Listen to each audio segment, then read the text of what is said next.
Good evening, good evening, good evening. It is Monday night. It's a Plastic Crack Podcast, Season 6, Episode 42. The penultimate one. The last but one of the year. We're almost there. And Martin's internet almost gave out tonight, so if he gets a bit flickery, I think he's just doing the moody, sort of colory, sort of blurry effect to make him look really cool. I think that's what it is. So... welcome everybody. Welcome, gents. Are we all well? Yes, very. Awesome. Yeah, cool beans. Yeah, just about. Just about.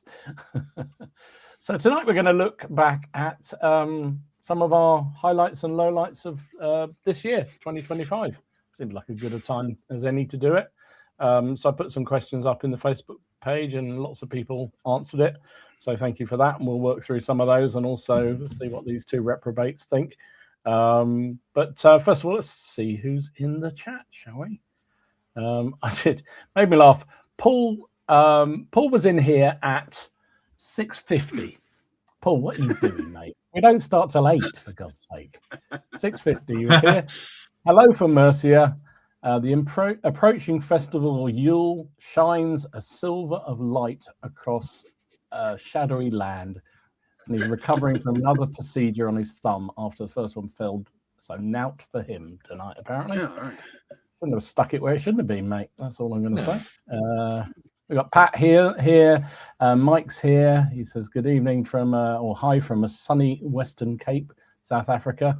Finished both 500 Baron Wars retinues. Well done, mate. Good job. Ooh, well done. You've been working on, Stu, isn't it? I'm almost there. Almost done. They're addictive though. Once you start one, you just have to keep going. I just warn you that now. Tim's here. Hello, mate. Rich M is here. Bits is here. He says hi all from very windy here in Poland.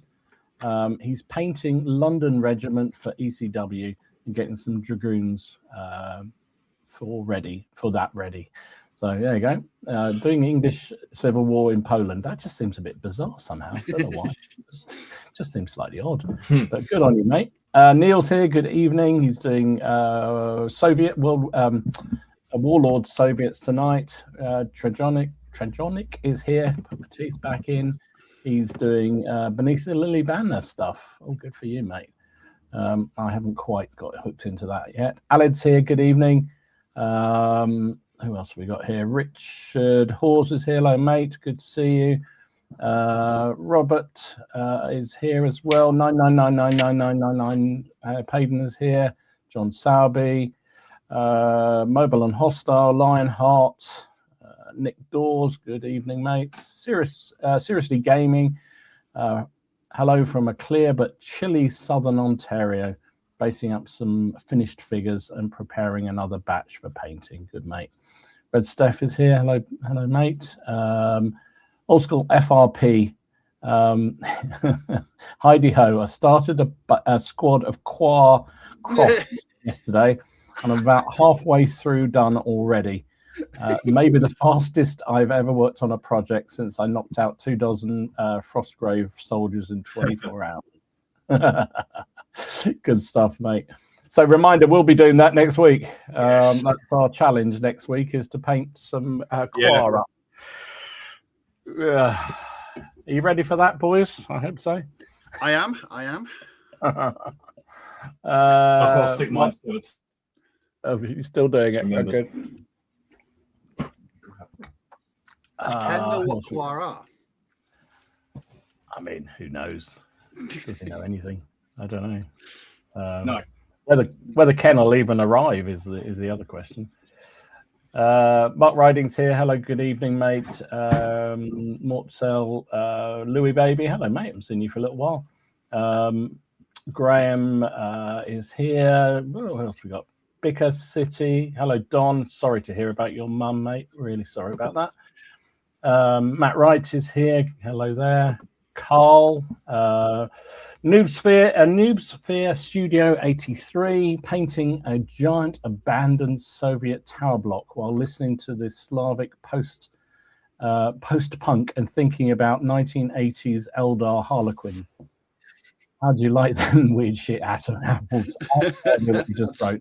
That's quite the combination going on there. Gone completely over my head. No idea. Nick Games, hello, mate. Daniel, hello there. Glinda is here. Who else? Oh, blimey, it's jumping. Steve Harbour, Camberwell, Johnny, Alex here. Hello, Alex. Good to see you. Stormer Still, Alex, hello there as well. Frank's Miniatures, hello. Oh, it's going. It just jumps to the bottom, doesn't it? Just goes crazy. Double Dip, that's good evening, mate. Simon's here as well. There's me saying that we're late. There you go. Recruit Painting, hello there, good evening. Nathan's here. Old Crazy Catman. Oh, that's good. We can start. That's almost iconic as having the real Steve in the room.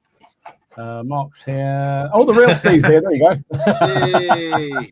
There we go. We can start now. All right. I think welcome to everybody. Thank you so much for everybody watching tonight and everybody who is watching on the catch up as well.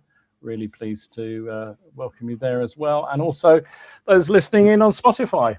I did see someone comment on the Facebook page that they were annoyed they couldn't find season 1 to 6 or 1 to 5 on Spotify. I think that's probably because we hadn't put it up. I think that's probably why. All right, okay. It's probably not there. There's your problem. I think I only started this year, I think. There, so. Yeah. So that's probably why you can't find it, mate. Anyway, right. What have you been up to? Martin, before your internet plastic ban breaks, what have you been up to, buddy? Is it working? Can you hear me? Is it working? It is just about working. It's yes. There's a bit of a lag, but we're getting there. It's fine. I'll just run some speed tests in there, and then one of them was like, "There's nothing wrong," and the other one is saying everything is wrong. So it's potluck. So I was trying to just figure out. That's useless. So I'll just go with it, and then we'll see what happens. Yeah, I've had a. It's been a very, very good week, actually. After getting a battle report out for Hail Caesar, we did some other bits and bobs. Is it got rid of my photos? No, it hasn't. Okay, cool. All right. Well, basically, one of the things that I did was when we went to CrackCon. Do you remember? Do you remember me putting out a sort of a begging thing on distributors, like, please, if anyone wants to paint me some British Napoleonic cavalry, I'll gladly. Yes. I don't want to paint anymore. Well, David Teakle, who's in my game, Tequila Dave, after we ran the game, he very kindly handed me this little Tupperware packet, and inside were 12 British dragoons. For me, like dragoons, for me to base up. So he'd done them all, and no, I'm very grateful. It was fantastic. I'm so grateful. So I got round to basing those this week. There they are. So it was very, very gratefully received, and they will be used in a soldier. You've definitely not been on the tequila when he was painting then. Oh God, no.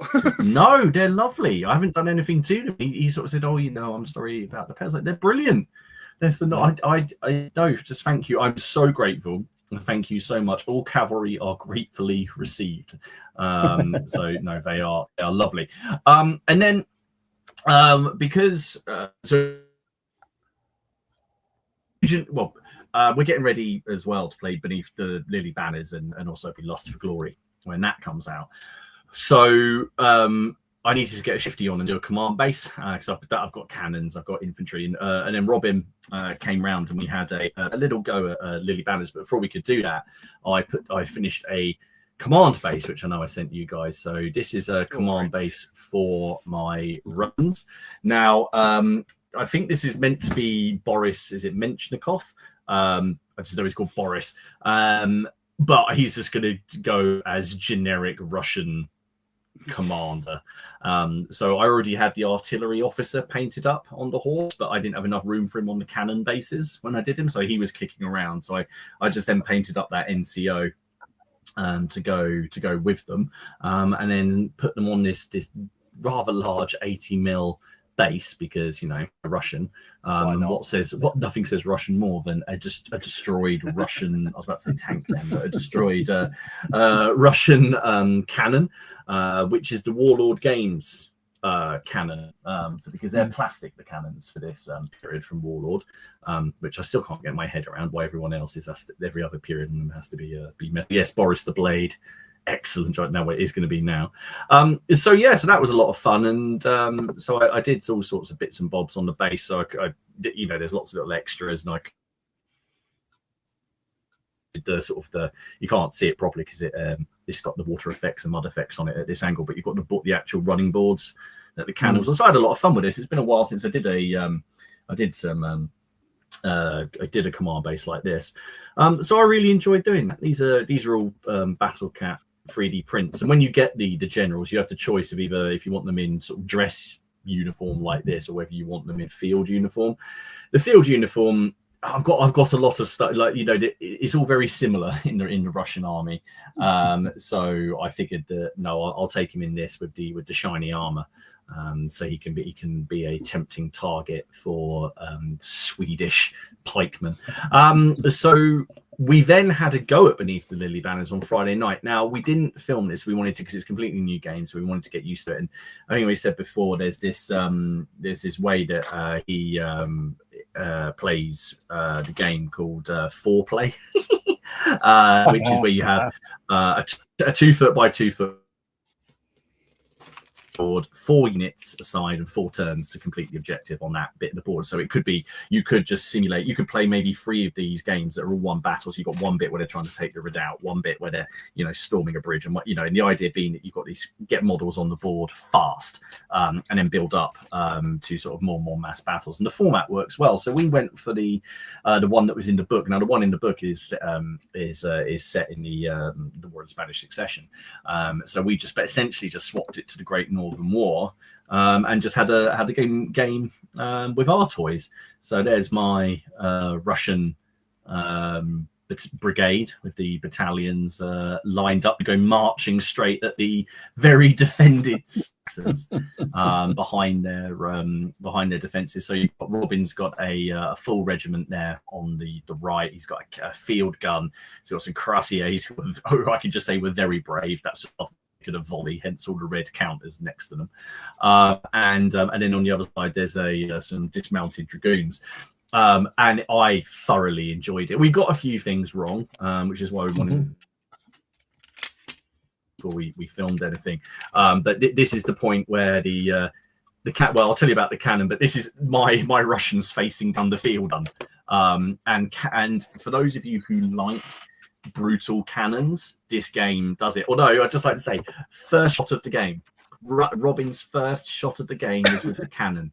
He rolled a double 1, which was a misfire. first thing. So did it explode? Lucky in German was no, he fired the ramrod. They had to spend 2 turns finding the ramrod, which was brilliant. No, so we have looked up the is it Glutlik, which is the German for lucky. Is it Glutlik? So that's the name of that cannon from now on. It was brilliant. I really enjoyed the simultaneous movement, because there's just some rules that govern movement, and to get it out of the way, they just say, well, yeah, everyone just moves at the same time. It has no effect, because how often if you're not charging, how often do you actually get that close? There's you're not allowed within 3 inches of an enemy unit if you're not charging it. So that really dictates what you're able to do. So they just kind of, you put down your orders, and then you turn them over, and then you deal with chargers first, because you could have 2 units who are charging each other. So you deal with them, and then all the remaining moves you just do at the same time, because they don't really affect anything, which is quite refreshing. And then everything is worked out simultaneously. So you apply all of the casualties, and then you roll them around at the end, and you'll like it because there's a chart. You'll find your bullet horse, and then you'll go along what circumstances they're in. Well, they're attacking this in this circumstance, so this is how many dice they get. It was good fun, and it was accompanied by Well, the thing is, you'll create so cannons always hit on on a 6, and when you roll 3 dice when you're at, I think it was engagement range with the cannon. So you roll 3 dice looking for 6s, and then -1 +1 depending on circumstance. So the very first time you fire a cannon, you're at -2 because you've got to range it in. If you the first time you fire at a new target, and but he had a master gunner or something like that let him re-roll. So when he re-rolled, he then rolled 2 1s, which meant something went wrong. So the master gunner was a fraud.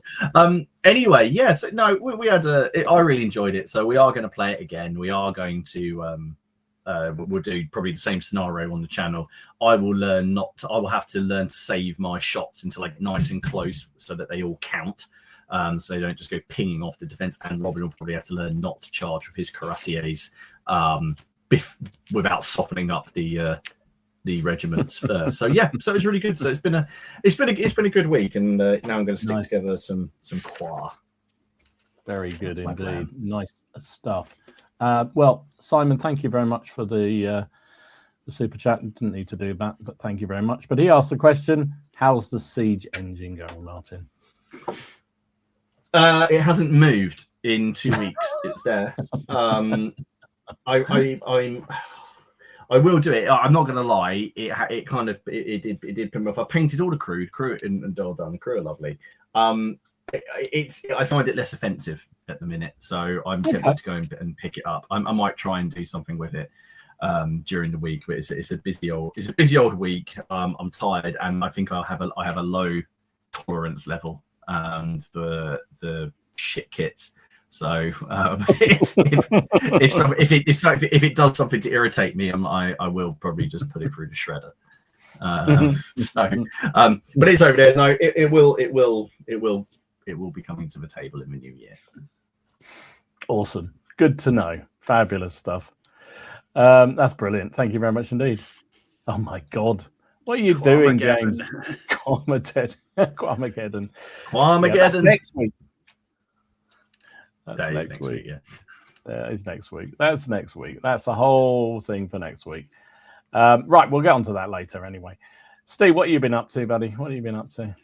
Not much. I'm finishing these sergeants. I had a really busy week in work last week, and my brain was just mush by the end of the days. So I've been painting these sergeants very slowly, and I've been indulging in more video games. So I spent literally most of the last week on the couch just playing video games. Not an awful lot of painting. However, these sergeants are now finished. You need to wait for the mud to dry and baste them. And as I mentioned before we came on, I'm working on these Victrix Germans for the next couple of weeks. Nice bit of a chase. Lovely. I've only painted one. I picked them up in June. I've only painted one. But they're lovely, lovely figures. Absolutely packed full of detail. Fantastic sculpts. And I'm looking forward to painting up a platoon of them. But that's about it. Yeah, I had a leaky brain last week, so I didn't really get much done. I was just too busy. A leaky what? A leaky brain. I'm only getting like every other word. So all I heard was I had a leaky, and then I didn't know what that meant. Yeah, that's gonna get that's gonna stream demonetized. Leaky brain, definitely. Yes. Geez.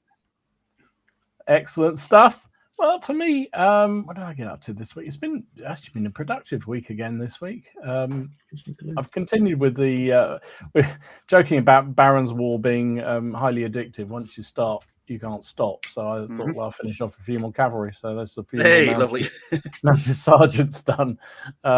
Just because, why not, really? So that's the last of the box. So that's them all done, ready to go.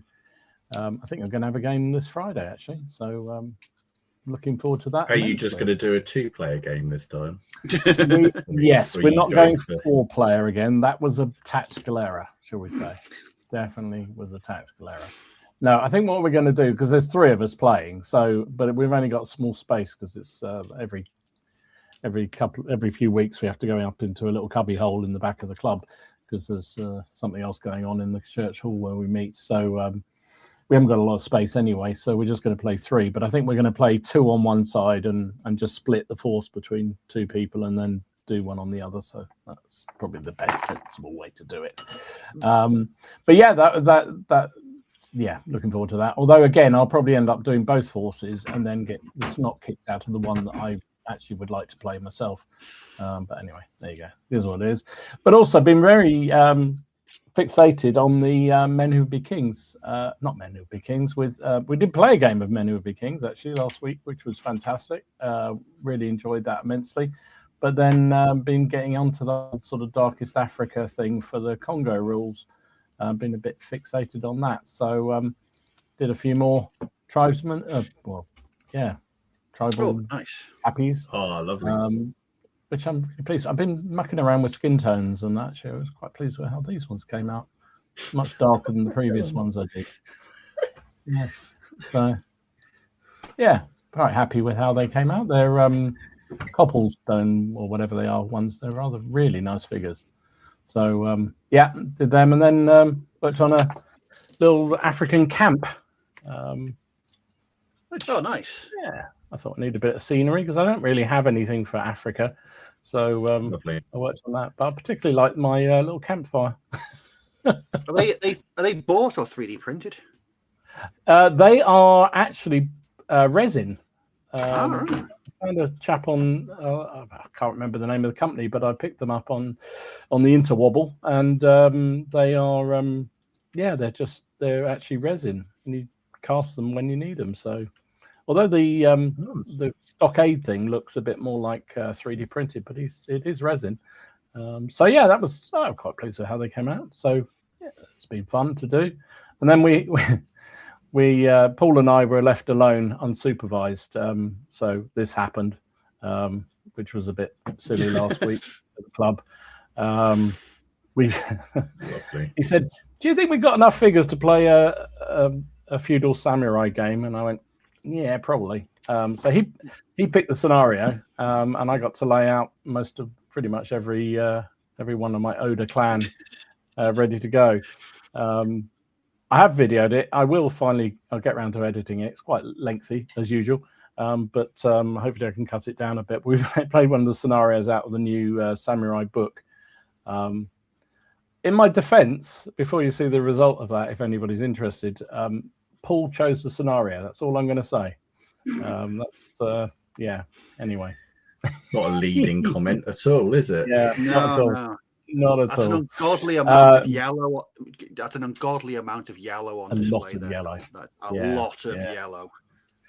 Yeah, and you can see some of Paul's troops down here in the bottom corner, the red hatted ones. They seem to be pointing the wrong direction. That has quite a marked impact on the. I have to say, how have you managed? That's a lot of people hitting them in the side.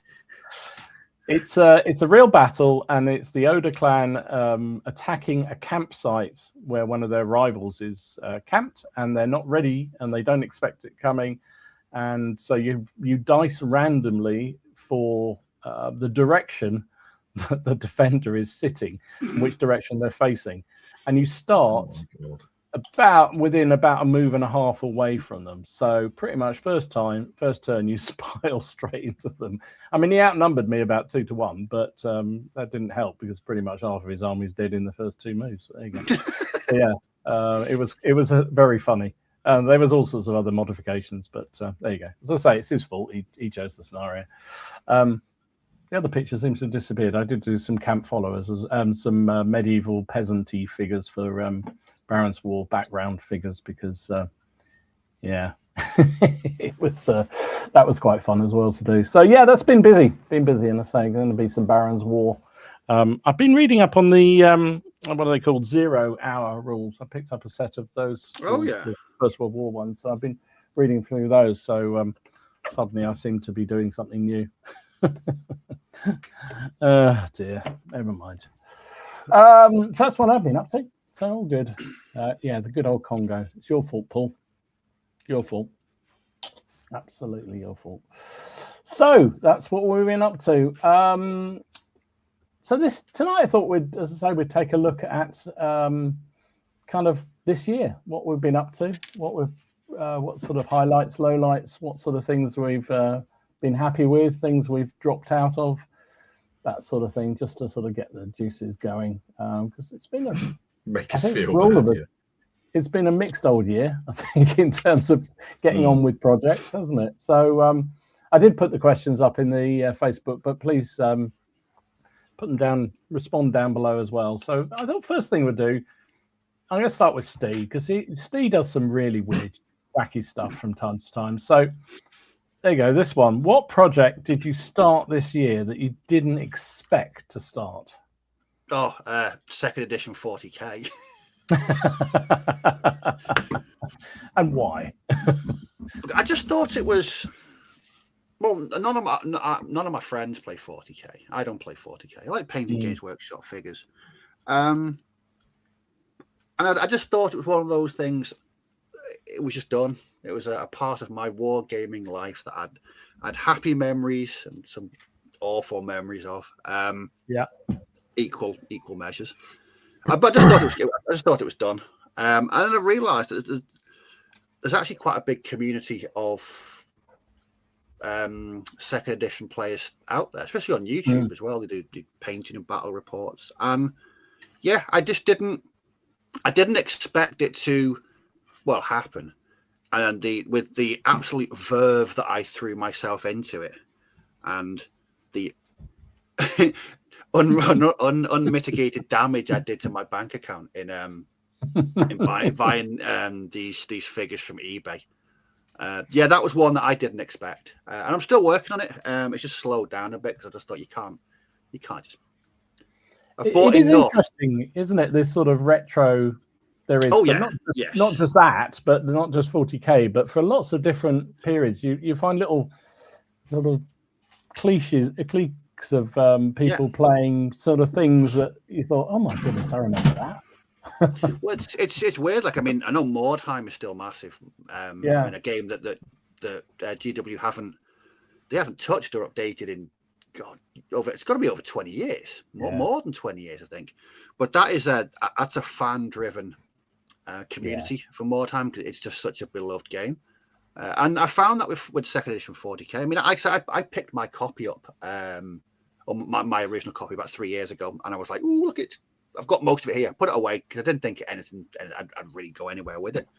But collecting and painting figures that I necessarily couldn't afford when I was a kid, and being able to do it sort of 30 odd. Thank you. It was like I'd been taken back in time. When that copy of Dark Millennium showed up, I was literally shaking when I was opening that, because I saw from the photographs on eBay that it looked like it was in really, really good condition. But sometimes it could be tactical photography and you don't know what it's going to be like. I knew the box. The guy even said the box has got a bit of sun damage to it, so it's a bit faded. I was like, it's just a box, really. When I took it off and the cards were in like near perfect condition, I was like that. Because when I originally played 40k back in the day, we only had 2 copies of Dark Millennium between us. So to actually have my own copy that I couldn't own when I was a teenager. Was there a little Steve squeal? There was. It was brilliant. But I didn't expect. I can honestly say that is one project I didn't think I would ever get back into at all. It was just it came from nowhere, and I thought everything. I've got nowhere. I've got some scouts. But they're on the back burner till next year sometime. I want to try and finish my Chaos Space Marines first. I've got my Space Marines are almost finished. I've got a few bits and pieces that I need to pay to finish my Space Marines. Then it's going to be Chaos Space Marines, and then I think after that it's going to be either Eldar or I never had an Orc army. I always wanted an Orc army, but the thought of painting that many Orcs terrifies me. But without a shadow of a doubt, that was the project. That's the one. I didn't think I thought it'd be a sort of a 2-week nostalgia thing, and I'd get bored. But no, I was on eBay every single day looking for new stuff. I've got tubs of figures that I bought off eBay that I've not got round to painting yet. Especially those Chaos Terminators. They are probably, alongside Dark Millennium, they were the best thing I've bought this year off eBay, without a shadow of a doubt. Just brilliant. So Have you got anything like that, Martin, that you sort of retro thing that you just would either got back into or you'd love to get back into? Well, yeah, that would be my thing. To be fair, would be buying Blood Bowl and getting back. I know it's of course, yes, it's the third season of the newer version of Blood Bowl. Yeah.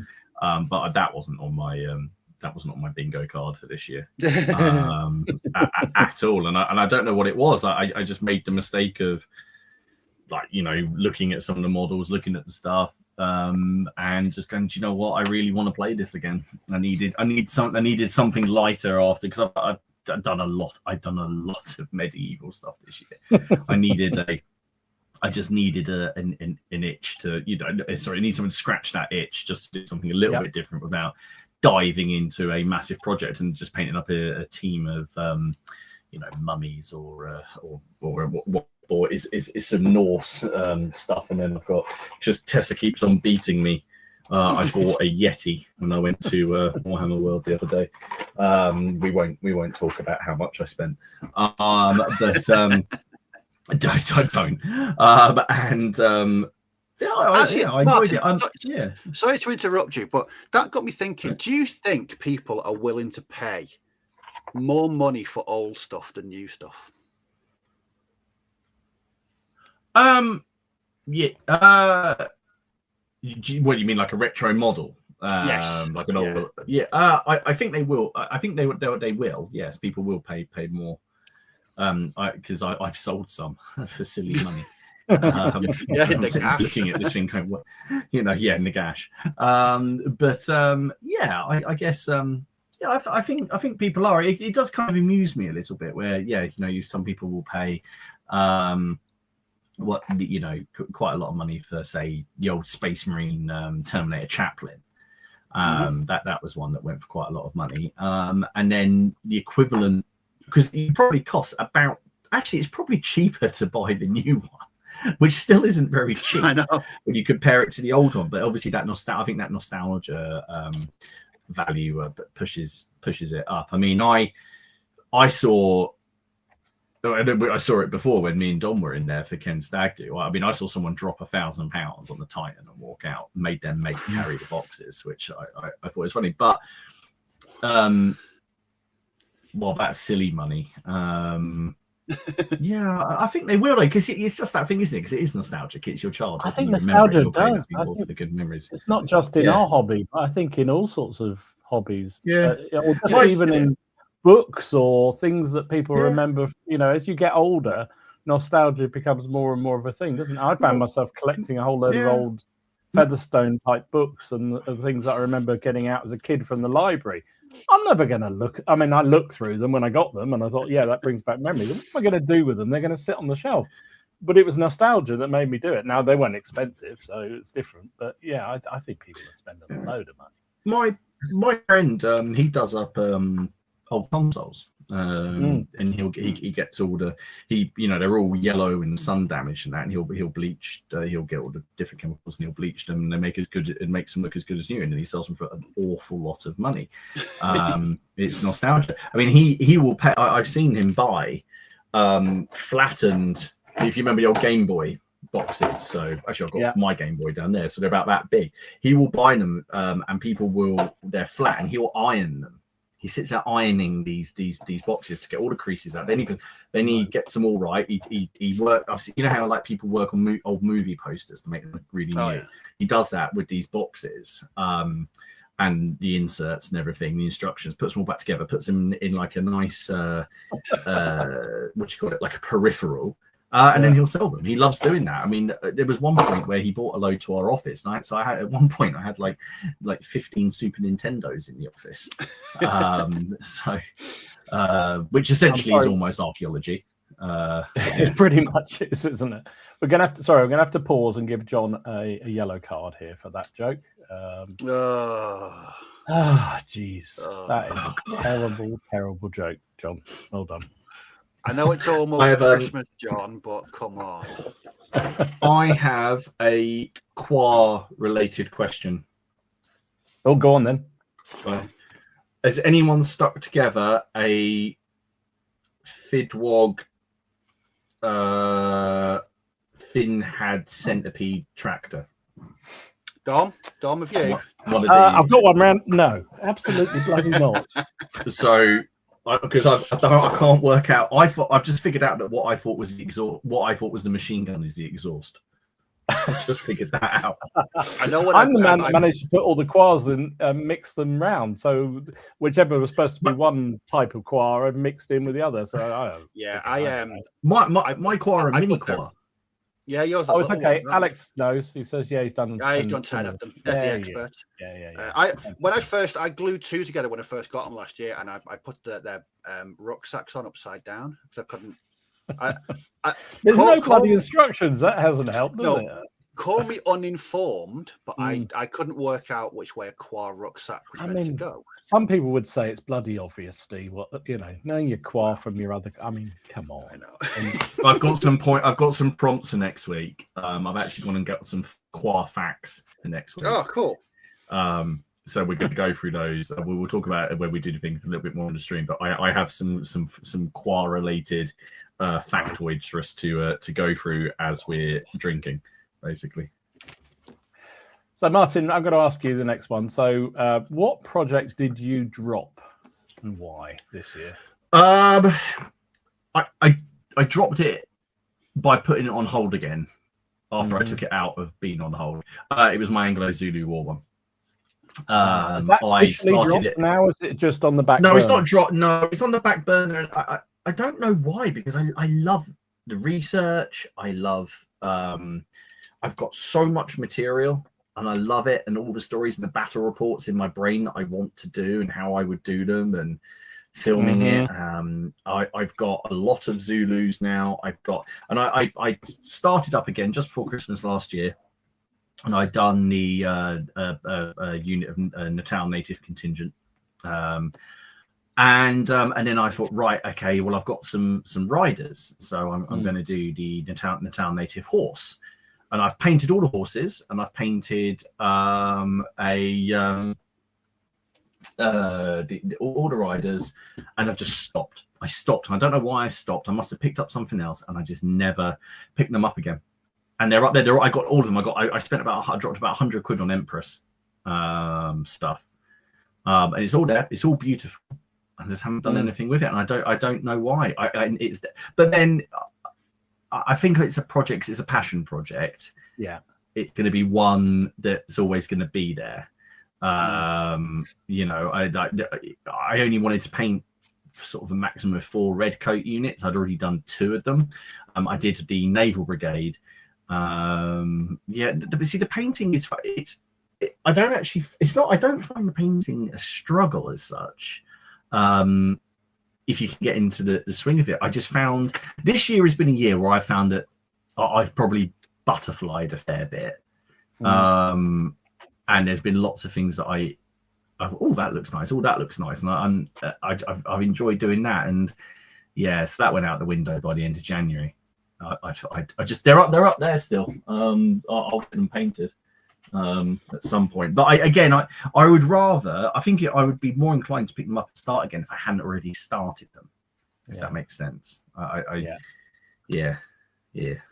it's funny that, isn't it? I mean, I think I'm definitely, well, you've seen around here with sort of kits or figures half done or sat on, that I've just got run out of steam with and moved on to something else. So it definitely happens to me. In some ways, it's been the Italian Wars for me, which was my main project for last year. And I've cracked on, did loads this year, but I kind of just run out of steam a bit. And I'm not dropping it at all, because I'm definitely not. That's how I feel about the Zulu. It just doesn't really, I don't know, for some reason. I think for me, it's definitely because it's having I know that I'm going to have to produce enough figures to do a big battle, which is what I want to do with them. And I just know it's going to take a lot of time. So it's just sort of like other things take priority first for the moment. But the only thing this year I've properly dropped, I think, is the Conflict 47. Because I started all that this year. Oh, yeah, you did. I quite enjoyed the gameplay of it. And I enjoyed making the models. And actually, for me, making models, I enjoyed doing them. I enjoyed painting them up. And then I just thought, when the new edition came out, I thought, I know nobody I know or I play with regularly is going to get into this. So what is the point? So I sold it all. So it's all been sold. And I can live with that. It's absolutely fine. So I did properly kill it, which is unusual for me. Normally they just go in a box and come out about 20 years later. But there you go. That did go. What do you drop, Steve? Anything you dropped this year? Mine's exactly the same as Martin. So remember I started my Zulu army last year. Yeah. Again, completely unexpected. That was my unexpected 2024 project. Was the Zulus. Yeah. So I painted the full box of Perrys. I did a couple of command bases. I think I did some skirmishing bases as well. And I was very, very, very kindly given a bunch of plastic Zulus, all kinds of bits and pieces. And the plan was to really get stuck into those this year. I presume that's the tractor question. Jerry from Beast of War apparently did something on the tractor, I think. Right. There you go. Sorry. Yeah. Steve. So the plan this year was sort of around New Year, to really get stuck because I can paint them. They are so quick to paint because they're only essentially flesh and white shields with a bit of metallics thrown in. They're probably the quickest sort of multi-base figures I've ever painted, and I was shocked at just how fast. Yeah, having done those Africans for Congo, I'm thinking actually I could knock through Zulus really, really quickly, and it's almost made me go the other way. You guys are all dropping it, and I'm thinking I could go and build an army very quickly. Mine, I'm with Martin. It's not dropped; it's part because I do want to. I'm only painting the Zulus. I'm not doing a corresponding force because there's no way I'm painting red coats with white red coats. That's not happening. That's just not happening. For the good of my sanity and general health and safety, I just refuse to do that. I just want a Zulu army. Mass ranks of Zulus and command bases it doesn't have to be off. We've just got to do the thing that we suggested, which is everyone who comes to CrackCon gets sent a sprue, which has like 8 Zulus on it. And if we get the 70 people that we came to CrackCon this time, that's a lot of Zulus. And we do that. It's just getting one person to do it's quite hard. Well, again, we'll do it. I will pick it up again. Yeah, so will I. I think I will. I did enjoy it, and I loved. It's very, very rare that I paint something so quickly with such immediate results, and it did surprise a lot of people that I'd gone through. You surprised a lot of people this year, and to be honest, last year with some of your things you picked up and did not see coming at all. So I mean, somebody. Oh, here you go. Is it my Afghans? I'm asking about what happened to your Afghans. Yeah. So I think I painted about 12 or 14. They were just something. I think I was in the middle of I can't remember what was in the middle of, but I needed a completely different palette cleanser. I just needed something completely different. So just off the cuff, I just thought, what's the weirdest? What have I never painted? So I just went to Amazon and I got a box of Perry's Afghan tribes, and they turned up quite early on a Saturday. And by about 4 o'clock, I'd painted 4 of them because they're dead easy to paint. Yeah. I've got no idea why I did that. I've got no plan. I mean, I picked up Many Would Be Kings. Yeah, the rules. But again, it was just something that it was a nice palette cleanse. It was something completely different. I mean, with all the will in the world, that was never going to become a full-time big painting never project. Be a full-blown one. No, because it's just not something I had any real interest in. But yeah, I think over the past 2 years, I've definitely indulged in some oddness. Because this time 2 years ago, I just started painting 10mm fantasy and those 6mm or 8mm Legions Imperialis. Yeah. So yeah, but yeah, to go back to what I'd parked again, it wasn't. I can't think of anything that I fully said no. That's the end of that. But definitely the Zulus because they're in a big box. Or the stuff that Peter. I do apologise if you're in the chat. I can't quite recall your name. I think it might have been Chris. Sent me a big massive box of spare Zulus. So I've got the bits and pieces there, and I do love that Perry's kit. It is just brilliant, absolutely brilliant. But yeah, it's on. It will be started again next year, I think. Once I've got a few things out of the way. That's definitely something I really want to work on again. Nice. I love it.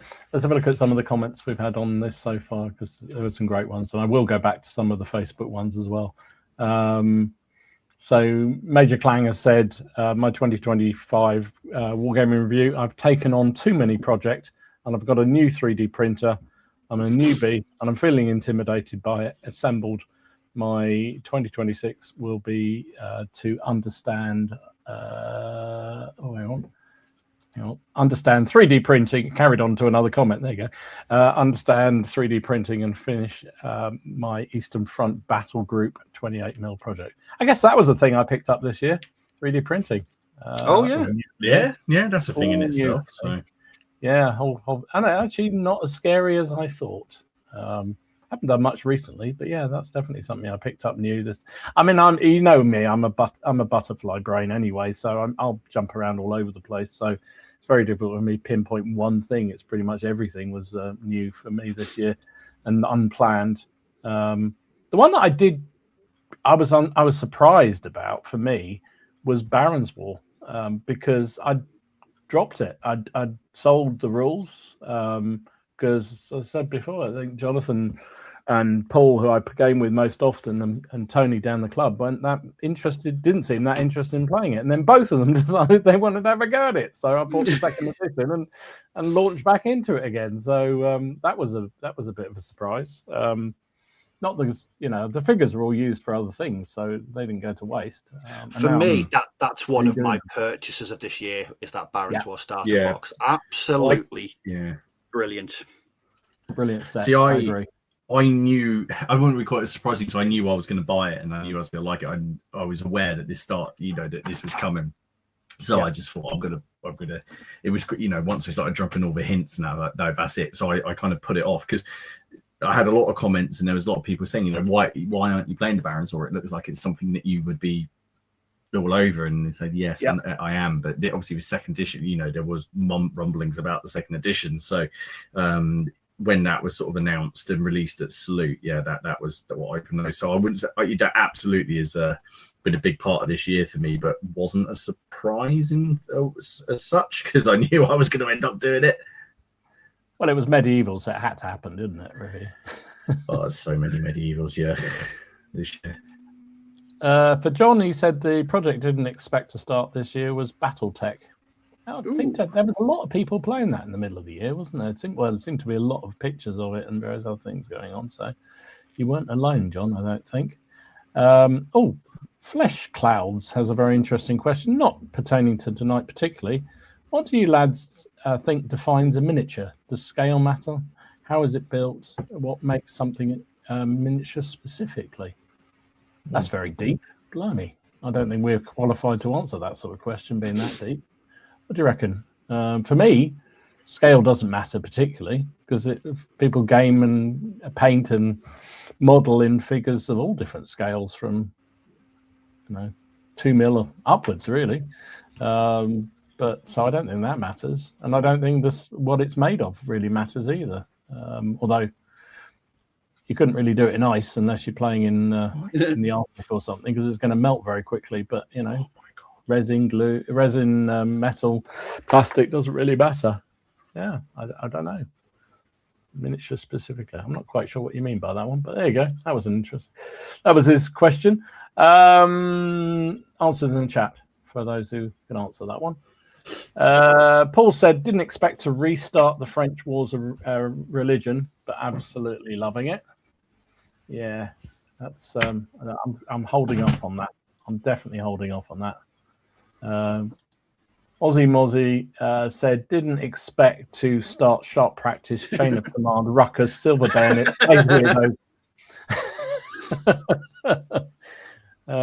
been keeping me busy. Yeah, mate. Well, we wouldn't want you to be bored. That's the beauty of this hobby. There is just so many options. It's ridiculous. Lazy Pirate said, didn't expect to be starting Rapid Fire Reloaded. Played one game with a mate at my local club. Now I have a massive British Desert War 28mm army. We all do that. We all do that. Suddenly, before you know it, there's a whole load of boxes arriving, and the missus is going, oh, not more boxes, for God's sake. Yeah. What else we got here? Oh, Mobile and Hostel said, Bolt Action Battle of the Bulge starter set was my big surprise this year. 12 months ago, I would have bet good money I'd never touch World War II. There you go. That's an interesting one. I mean, those starter sets are very, very good. Not just that Warlords do, but the guys Battlefront and those people do. Amazing. Yeah. Really good starter sets out there. Not in all different periods and different types of systems. Very good indeed. And if you get a good one, very, very good indeed.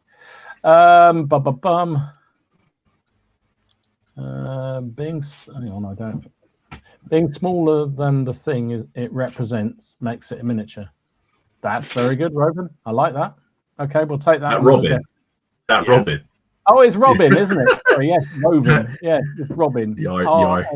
Sorry. I won't make any comment. About Yeah, don't talk about small things. Thank you. What else we got here? Alex was saying, I've been selling my old Wings of Glory collection. It's now going for about 3 times the prices I originally paid for it. Yeah, I sold mine a couple of years ago, and they went for a lot more than 3 times the price. I have to say, bloody hell, they went for some serious money. I love that game. Great fun, but again, it's one of those ones I'm just never going to play. So I did actually occasionally being ruthless this year. Bitsy said, I would say a project like that would be a War of Spanish Succession, which I started literally 2 days ago. You're going to get it finished by the end of the year, mate? What else we got here? James Mogsy Makes said, I didn't expect to paint any Harefoot or Wart-nosed jousters this year, but here we go. That's something I have stayed away from, because I saw it at, when I went to Phalanx in June, and they had the rules and they had all the individuals, and I was like, I must have walked past the stall about 5 or 6 times, and I showed remarkable restraint. I just like the idea of jousting on pigs and weasels and things like that. It's just so randomly good. And lots of money that one of you two would have done that this year. I don't know why. I would have lost my money clearly, because I really thought one of you two would have done it. Jeez. Benjamin said he dropped his Napoleonic Quatre Bras project in 28mm for good this year. Even started selling some of the miniatures. Selling miniatures. Sorry, I had a moment there. That's brutal. I don't think I could sell my Napoleonics. I'd sell something. I don't know. Each their own. And it looks like Napoleonics is going down the tube here. As Trevor says, project I dropped was Napoleonic Prussians. Lost the mojo for them. Gem was the Baron Wars and WGA miniatures. Love the detail.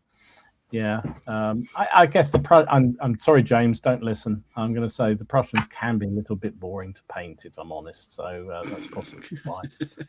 James will probably unsubscribe and leave the stream right now on the basis of that.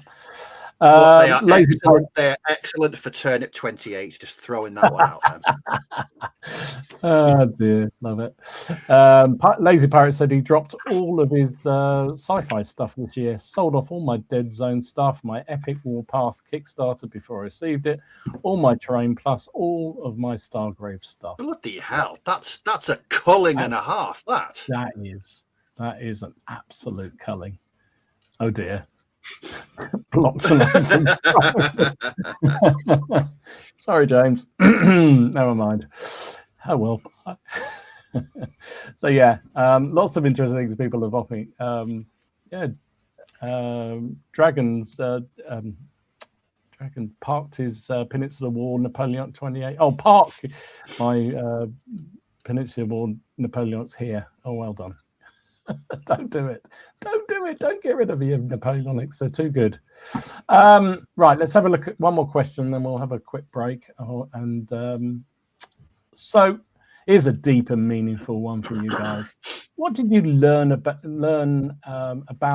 your hobbying habits this year, Steve? Was there anything new that you learnt about yourself and how you paint or how you collect or how you model? Or it would probably be that when presented with retro 40k miniatures on eBay, I've got very little in the way of restraint or willpower. Was that a new thought, or you just No, because normally I can be quite restrained with things. I'll see something, I can sort of and ah over it. And I generally, because I'm running out of space to build for my stash. But that I found that when you buy things, and I know Dominic, whether it applies to you, do you run it through like a flow diagram in your head? Do you need this? Yes, no. Why do you need it? And I kind of do that with a few things, and in the end, I'll just say, well, I don't need that, or I can pick that up at another time. Having just gone on eBay and seeing figures that from my youth, common sense and restraint went flying out the window. There was a couple of things. Was that because it was the FOMO, the fact they're they're limited and they're not. If you see them at a good price, you kind of. It's like Elaine would come back from the shops and say they're an absolute bargain. I said, well, did you need 5 handbags? But apparently they're an absolute bargain, so it was all fine. No, there was that, because you just think, right, there could be an alternative version of me somewhere sat looking on eBay at the same things that I want. Those Chaos Terminators, I looked at those for about 5 days before eventually buying them, because I just thought it was a sizable amount of money for what you actually get. And I thought, could I justify actually buying these? And then it got to the end of the week, I thought, bugger it, it's Friday, I'm going to buy them. So I think for me, it wasn't something I learned about myself, but it was something that surprised me, that I mentioned before about when it does come to nostalgia or retro figures or those gaming memories. Restraint can certainly go out the window, because I'm not. I mean, the stash would suggest otherwise, but I'm normally quite restrained in. I mean, look at how long I was talking about Marvel Crisis Protocol. I never ended up buying that.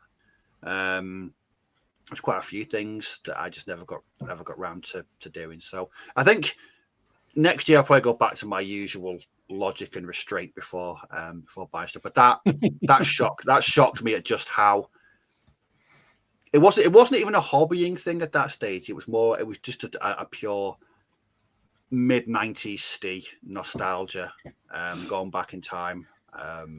Nostalgia is the thing, that's for sure. Yes, and it was bloody dangerous.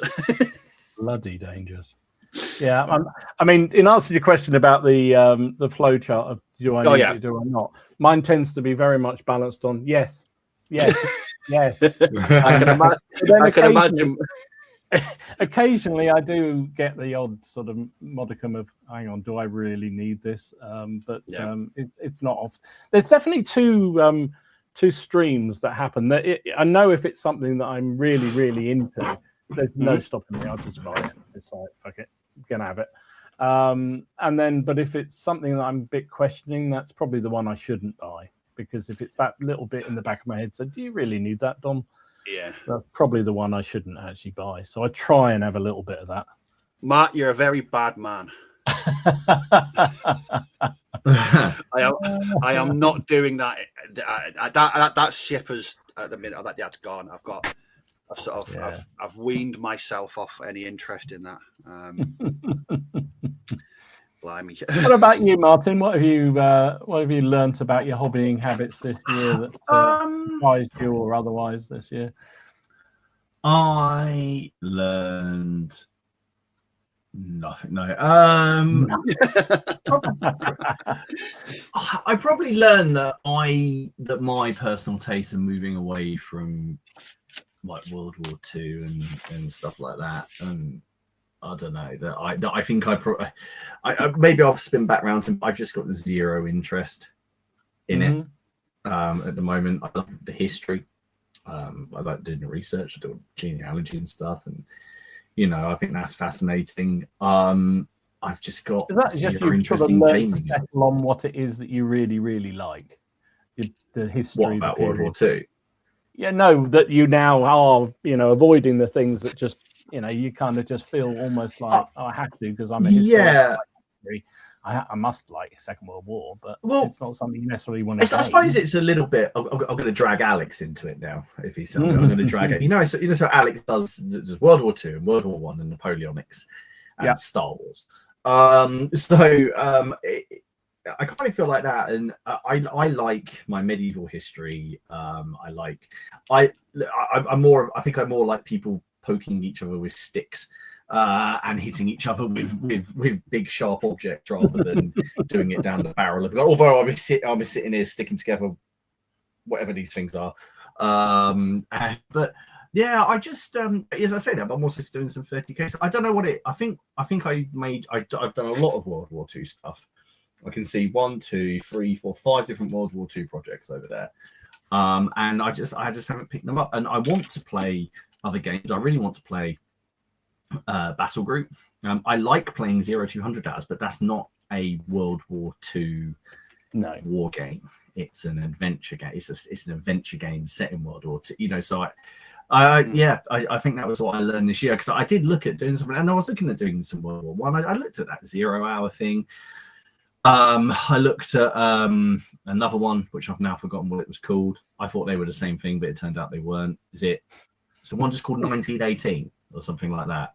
One just called 1918 as well. But they just didn't. Well, the thing with 0 hour. The thing with 0 hour, I couldn't find out anything about it. So that sort of, I'm waiting to sort of see about that. But the moment where it could have grabbed me, I think, kind of came and went.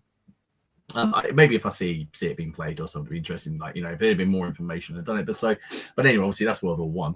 But no, for World War Two, I just gone completely off of it this year. Just not even the passing interest in it really. I'll play 0200, and that's about it. Keep promising Robin that I'll give Battle a go, but there's always something else to play instead. I think you were killed off by doing those tanks. Yeah, probably. I think that's what did you in this year. The Panthers? The Panthers. Yeah. They're if anyone wants those tanks, by the way. They're just sitting down there, they're not doing anything. I used them in that game of 0200 as a piece of scenery. There you go. I think so. I don't know. I'm still. I mean, it's been a good year for me in terms of my interest, because this year's very much been, and people have talked about this, medieval wargaming smorgasbord of delight, although heavily weighted to skirmish and small battle. So that's been good for me. But the funny thing is, obviously, a year before that, I think World War II. There was a lot of World War II. Then there was Napoleonics, with sort of GDA 2 and all of that stuff. And it's so it's been a lot to get my teeth into that way. So I think I'm looking forward to settling back. Although I tell you what, I have started sort of the last couple of weeks playing around with my own sort of rules a little bit more, because I walked away from them for since we moved house. Yeah, that's true. About 2 years. Weren't you? Yeah. No. I've been sort of working them again. I've had ideas, and the idea of, because it's still very hard to simulate medieval warfare, and I'm trying like, well, what actually pins it down? Is it the combat, or is it command, or is it the morale, or is it? So I had some ideas, and I felt infused over the last couple of weeks. I probably should have been working, but yeah. So that was cool. So yeah, I think I learned that I've just got to maybe listen to my gut a little bit more, and not just do maybe not just do things I think I'm going to enjoy it. Just actually make sure I do, because this year I've enjoyed pretty much everything that I've done, and because I said no to if we're talking about YouTube and not sponsorships, but collaborations or whatever. I've said no to a fair bit, including some things. Yeah, freebies and or collaborate. Oh no, it's like Conflict 47. I couldn't. I can't. To be like that. Yeah, there you go. Look, halflings. See, I can be excited about halflings. In fact, I've got half of them painted up there.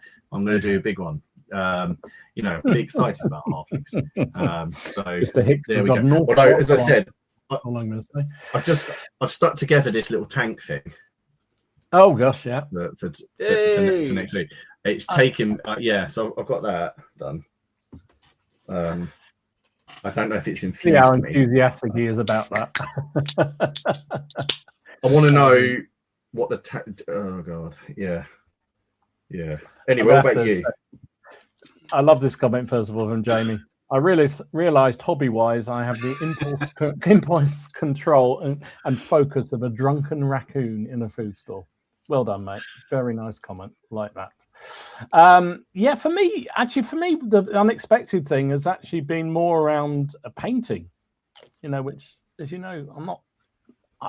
Everything I do painting-wise is generally just focus on just getting them done and getting them on the table. But I think this year more than any, I've sort of played around more with different ways of painting and different approaches, even down to undercoating the figures in different ways. And I always used to be a grey. Halford grey was my go-to colour for undercoating, and now I'm finding myself doing white, which I never used to use at all. And then other colours, which I used to occasionally do for doing like British Napoleonic infantry, red done with a spray can.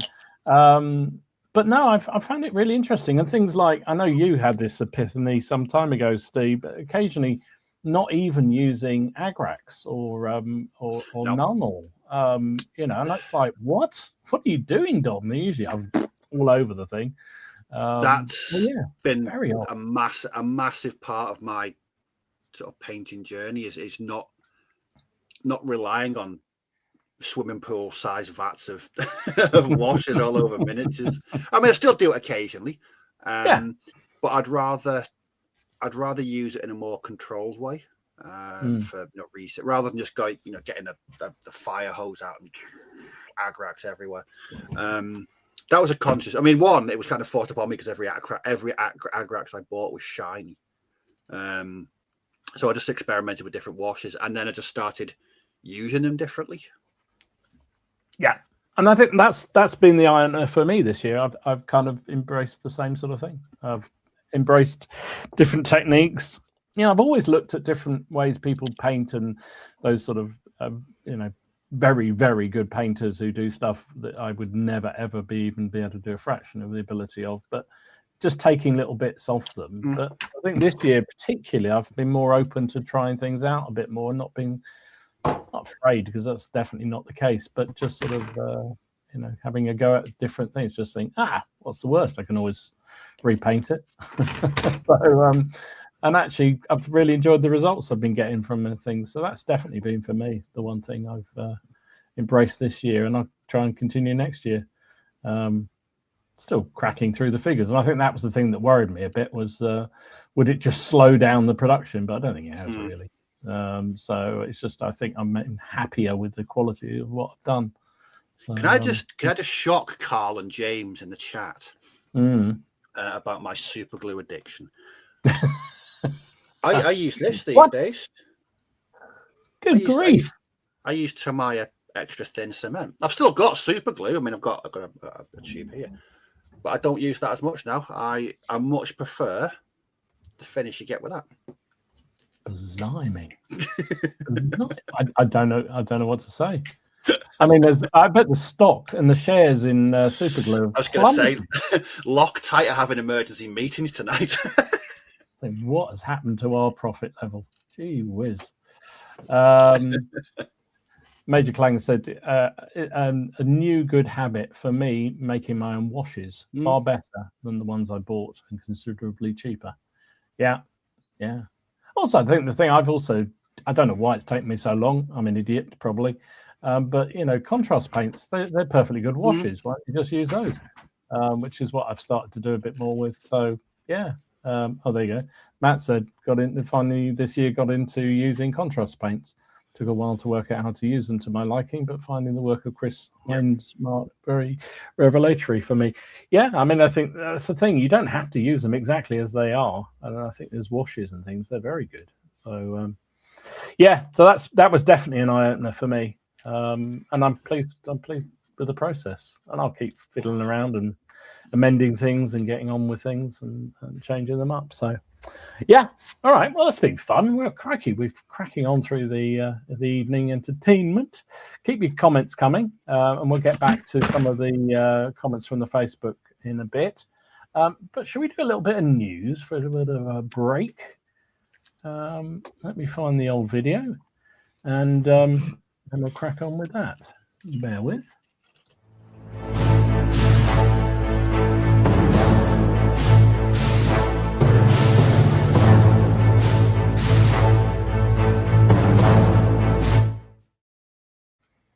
So ominous, that, isn't it? Yeah, to be fair. What you got, Martin? What have you found? Oh, I have stuff. Where is it? So, sorry, bits floating around in here. Right. Things. Well, you were talking about your samurai, and I can't remember if we put these up last week because because we did we do the news in the end? I can't actually. Yeah, we did it right at the end. Yeah, we did about 10 virtually after time, didn't we? So Fireforge have got their Sohei monks. So they were on a Kickstarter a while back, weren't they? Yeah. Yes. I did. So I thought that you might be interested in just putting a unit or something in. So they are either up for pre-order or out now. Speaking of Conflict 47, I thought we better. Now I think that as far as I'm aware, all of this stuff was available in a big box, but is now available to order on its own. And I didn't. So there's these, which I think look cool. These Japanese ones. And then there's these Rift, advanced tanks. So you've got some of the stewardity things on it, and then you've got like stuff like the big German, and Walker thing. So they're available now from Warlord. Wargames Atlantic have teased us with a little look at Harris. Sharp.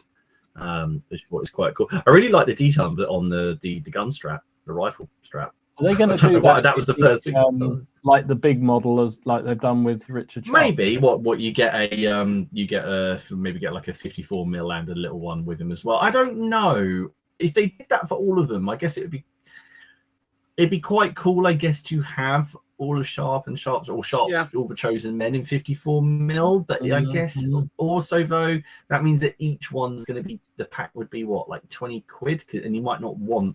In Sharp, you're kind of like, okay, I can kind of think about it, yeah. So that's going to be the whole. So it's going to be the whole thing. My only thing about that, I mean, maybe when they release the game, you'll just be able to buy them as like a 28mm pack. And just get the 28mm versions. I mean, if you hang on, there's Sharp, Hagman, Harris, Harper, and that's before you even get into like Perkins, Tongue. Who would you go for? You could only have one of them, apart from Sharp or Hagman. Absolutely Hagman. But I'd want him when he had the where he was wearing. He had like there was a couple of weeks where he had like a bandana. And he had that under his shako, or on his forage cap. He had the bandana. But yeah. Okay. So that's coming out. So that'll be interesting. Apparently, they released a little bit more, saying it is going to maybe work along the line of Baron's War, this game. So that'll be interesting to see. I saw that Turner Miniatures are doing this Kickstarter. It's coming up. So and they're going to be 28mm 3D printable boats. Sorry, ships. Windy boat stuff. So I thought that might interest some people. And then the other thing, now, did you see that?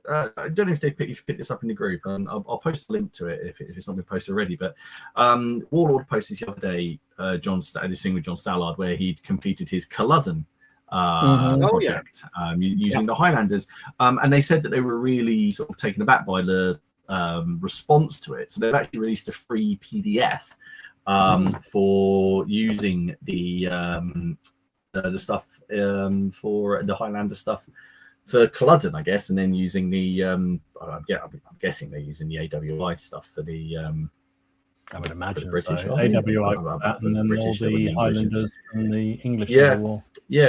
So you can go over there, and there's a complete PDF for it that they did, which I thought was actually quite cool. And they've done it, and they've completely formatted it out. So Vain Rebellion shall arise no more.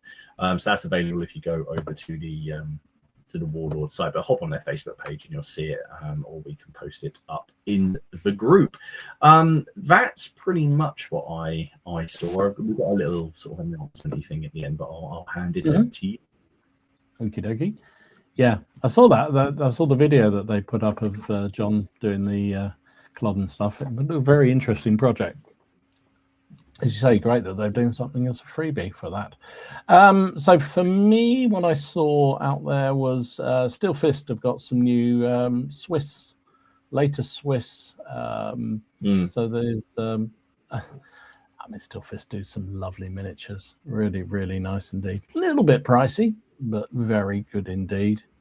So they're out to add to your Italian Wars, early Renaissance, later Renaissance period, whatever you want with them.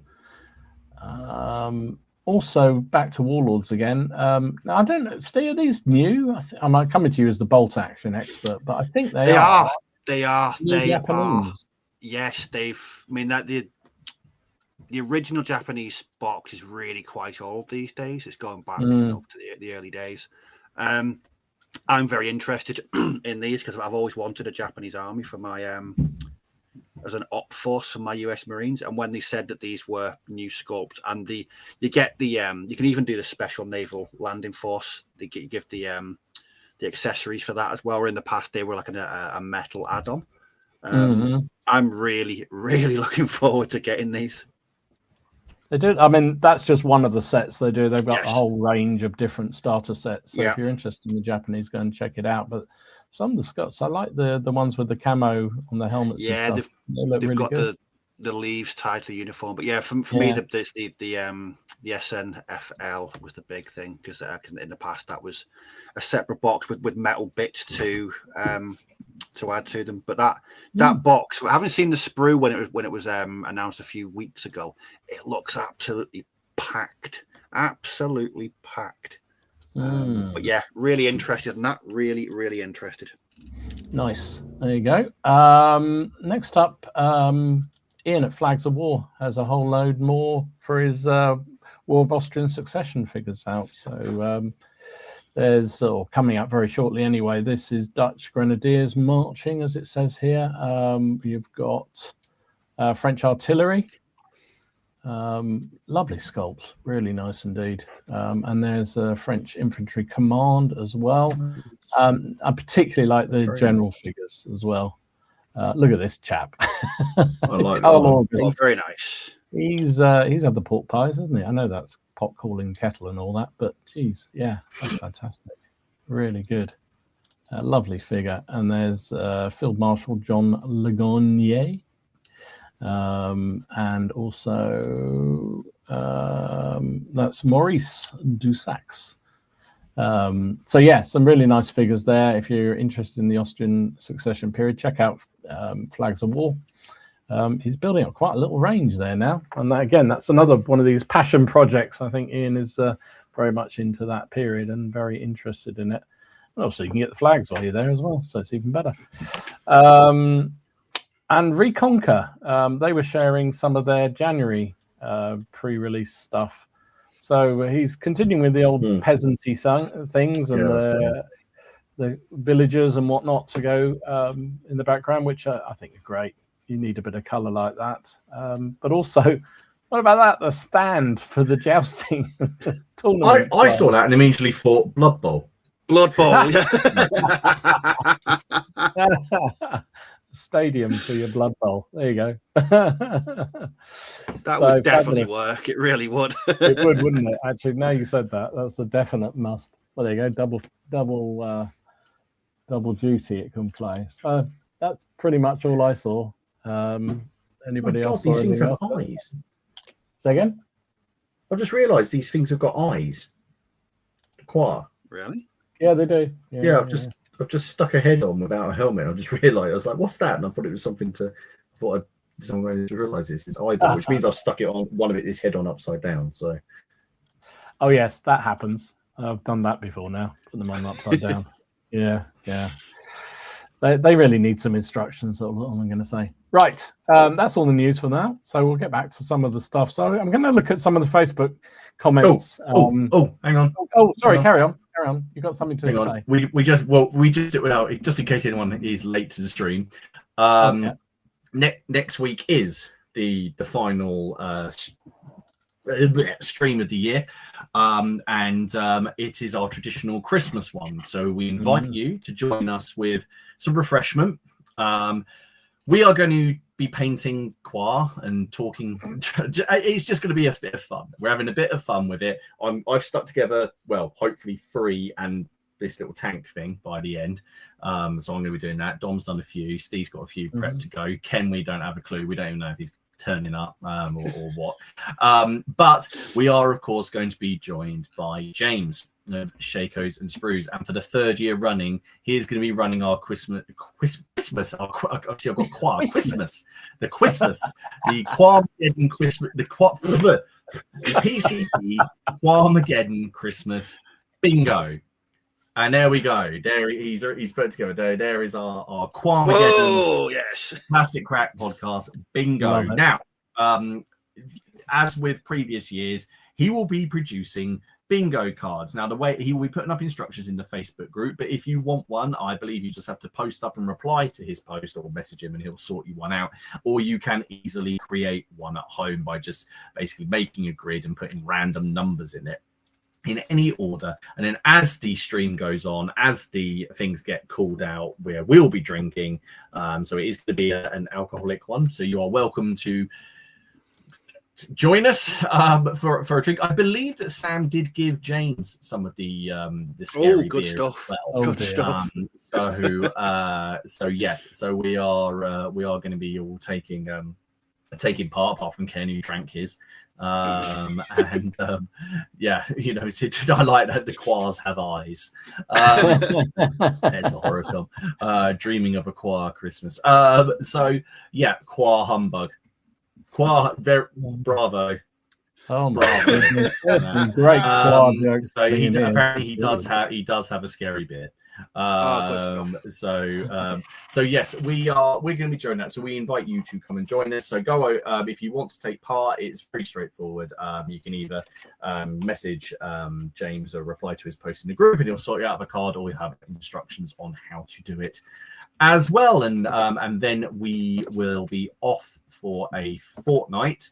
And we are returning on not the 29th, not the 5th, whatever the one is after that. The 12th? Yeah, the 12th will be our first one. Okay. Yeah. Back. That's it. Because we're going one late this year. We normally stop a little bit earlier. But how Christmas falls this year, we're doing one on the 22nd. And then we get 2 weeks off for good behavior. And then we'll be back with season 7. Season 7. So yeah, so that's the announcement. And if you have, because I know a lot of these things have been given out at shows, the Quar, and people go on, just join in. Just join in. It's going to be a laugh, and I quite like how these little things look. I have no idea what I'm And gonna even do if with you them. don't paint on the night, do them in the next few days over the Christmas period and post them up in the Yes. Facebook page, Yeah. so we can see what everyone else does with them. Because Well, I'd we love could do it on the first stream back. We could have them Yeah. we could fall in, for an inspection Quar. once we get The Quar mustering, the quar mustering. what's a muster of quar? What do you call a muster of quar? I mean, I don't know, a squish of, I don't know. Sounds like a venereal disease to me, but Squish. Squish. Love it. There we go. So there you go. Yes, that's what we will be. Bollocks. Which is a good plug for the Facebook page. If you're not a member, please join the Facebook page. We're fast approaching 2,000 members, I think. There, so the quartermaster. So yeah, if you want to join the Facebook page, links down below, as are the links to our channels. Please subscribe. That'd be lovely. Yes. yes, They have. We don't know why either. So I know. Who knows? Frankly, we have no idea. We just turn up on a Monday and there's suddenly people there. It's weird. So check that out. Answer the questions and come along and join the party. And we'll get some pictures of people who've been working on some of the games later on in the evening. So let's have a quick look at some of the comments that were put on the Facebook page. It was Marcus. He said his biggest disappointment was Spotify deleting the podcast season 1 to 5.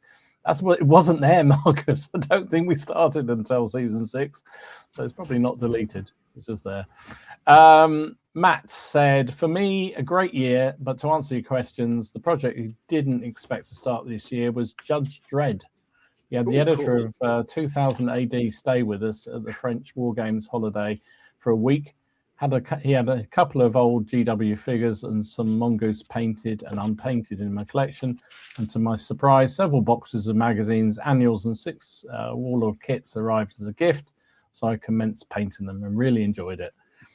Even sculpted some vehicles and commenced buildings. Fatties are next on the painting list. I assume that's to do with Judge Dredd. I think so. Anyway. The one he dropped, though, was his Midgard dwarves. No time to fit into the schedule. There you go. Lynn said, highlights and lowlights. Didn't expect to start a YouTube channel. Pile of potential hobbies. So there's a plug there for him. Warlord Games Greek hoplites. There you go. That's an interesting one to drop. And his lowlight was not gaming. Yeah, that's a bit of a bummer, isn't it? Kurt said, what's project did he expect to start this year? That as a palette cleanser, not cleaner, palette cleanser from hobbies, from Goblins and Fantasy. I'm about to start painting Mantic Epic Warpath. Once I've got Christmas prep out the way, how dare that eat into my hobbying time? He didn't drop anything, but goblins are on pause, apparently. There you go. Kurt's household. What did he learn new about his hobbying habits? I have to paint all the model, even the bits you don't see. Straps under the arms, probably OCD. Are you like that, you two? Paint every bit, even the bit nobody will ever see? I found myself, when I was doing those sergeants, the hands behind the shield, painting, washing, highlights on the knuckles, glued the shield straight over them. I know that if it's not painted, it'll annoy me, so I have to paint every last bit. It's very strange. I mean, I'm a lazy git, so no, I never do it. I don't even paint the backs of shields if they're not going to appear. So you do a bit of both, though, don't you, Martin? Because I know sometimes with your epics, you've obviously they're designed not to paint the whole thing, to be fair, but you do no. I mean, so I guess it depends on how detailed the miniature is, to be fair. Sometimes people don't bother doing any texture on the inside of shields and they're just kind of flat, so I just paint those wildwood and leave it at that. Other times, like the Victrix, some of the Victrix stuff, they've got each plank of wood, each board is there, so I do run a bit of extra bit down them.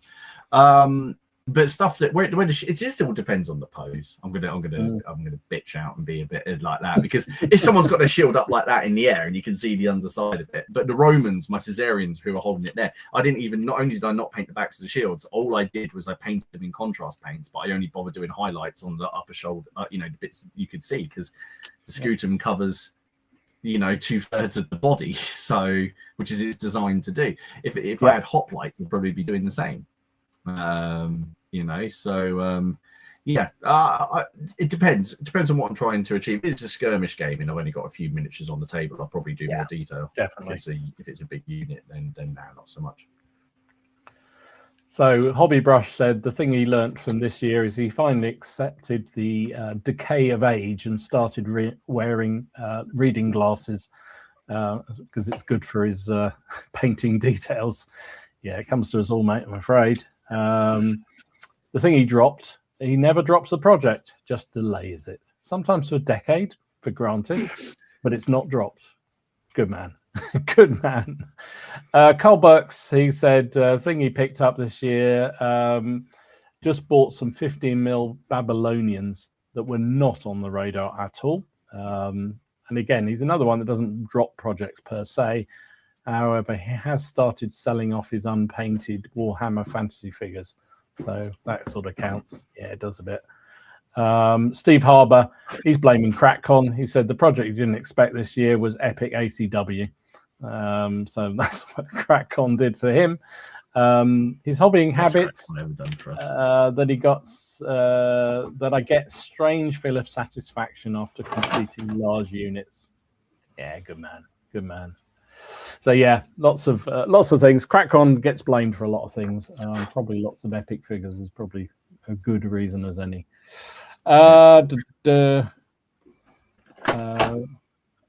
Robbie Ounce says, I have considered creating a YouTube channel myself, but not sure I have anything to add to the hobby. I mean, hasn't stopped us. I mean, give it a go. I always say give it a go. Give it a go. Best bet. It's just have a go. Yeah, I'd recommend it. Crack on. Right, let's have one more. Let's have another question. Oh, this will get the cat amongst the pigeons. What was the best game you played in 2025? Rule or systems? I'm coming to you, Martin. What would you say was right? So, the best game. Yeah, the best game I played. Well, it could be rules. So if you want to pick on a particular game you played, but yeah. So I'm gonna two-part this. So the best game that I played, in fact, the best game that I think I played for a long time, and I put it up there, was the second Battle of St. Albans that Robin and I ran at CrackCon, which I feel I'm going to put that up again just because I love it. Which we were talking about this the other day for both of us. It actually felt like quite a culmination of everything we've done for the Wars of the Roses over the last years. I mean, certainly, the forces I've built, the number of games that we've played, the tweaks that we made, the research that we've done. We used a little bit of the new Warlord supplement, but again, there's some things in there that I suppose I fundamentally just don't agree with. So we went back to some of the things that we were doing, and but the look of it was just awesome. And to have the yes the eight players that we had, including Anstey, take part in that, and just be part of that massive game and the recreation of this battle, and it was just great. It really was. It really was. I mean, I put on big games before. We've done, Battle of Gagovia and some other, and obviously the big Napoleonics and the Battle of Barnet. But this one, I just felt really. You've done some good ones, but I think visually that was probably the most spectacular. Oh yeah. Definitely. It was good. And obviously, I give Robin a big shout out to the fact that he went and got that bloody clock tower commissioned. The Terrain Meister. and I got built, which now people can buy because he went and did that. So so that would be the best game that I put on. I wouldn't say it was one that I played. I mean, I obviously did the recreation of Edgecut, which was much more of a straightforward battle. Well, I'd say straightforward. The Yorkies have no archers, but that's a very traditional battle in that it's just 2 armies. Well, actually, it's about 3 armies. But anyway, you know what I mean. It's on a plain. There's no city. You're not fighting over a town. So that was good. But if we're talking about which gaming system, that's quite hard because I played a lot and there's a lot that I've enjoyed. I would say that the game system that that's probably just edged it for me is probably the Baron's War.